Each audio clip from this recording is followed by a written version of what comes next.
কেউ যদি হজে যাওয়ার সময় মারা যায়, হজে যাওয়ার সময় রাস্তায় মারা গেল, অথবা হজে যাওয়ার পরে এখনো হজের সময় আসে নাই, আর একটু সময় বাকি আছে, মারা গেল, রাসূল পাক সাল্লাল্লাহু আলাইহি সাল্লাম বলেন এ হাজি অনেক দামি, সে হাজি হয়ে গেছে।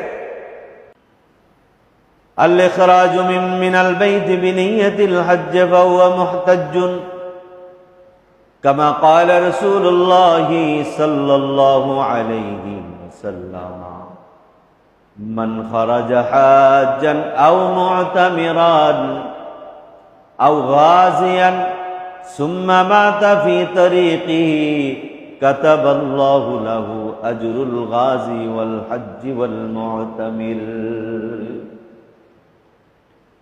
আল্লাহর নবী বলেন, যে নাকি হজ করার জন্য ঘর থেকে বের হইল, উমরা করার জন্য বের হইল, জিহাদ করার জন্য বের হইল, রাস্তার মধ্যে তার মৃত্যু এসে গেল, হজ করতে পারে নাই, উমরা করতে পারে নাই, জিহাদের ময়দানে জিহাদ করার সুযোগও তার হয় নাই, নবী আমার বলেন যদিও মরে যায় তার আমল নামায় হজের সওয়াব, জিহাদের সওয়াব, উমরার সওয়াব আল্লাহ তাআলা লিখে দে।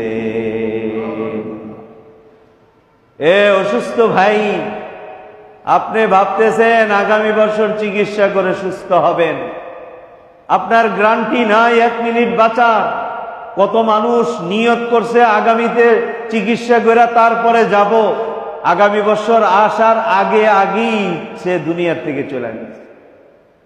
এই জন্য আপনি অসুস্থতা নিয়েই হজের দিকে রওনা দেন। মরণ তো একদিন লাগবেই।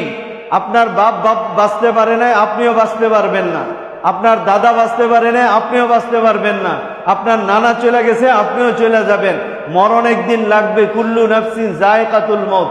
মরণ থেকে কেউ বাঁচতে পারে নাই, আমি আর আপনিও বাঁচতে পারবো না, বাঁচার কোনো সুযোগ নাই। মরে তো যেতেই হবেই। আমার মৃত্যুটা যদি হজে যাওয়ার সময় রাস্তায় হয়ে যায়, বাইতুল্লাহ হয়ে যায়, আমি একজন হাজী হিসাবে মারা যাব, আমার জীবনের গুনাহ মাফ হয়ে যাবে, আমাকে মরার সঙ্গে সঙ্গে আল্লাহ তাআলা জান্নাতের ফয়সালা করবে।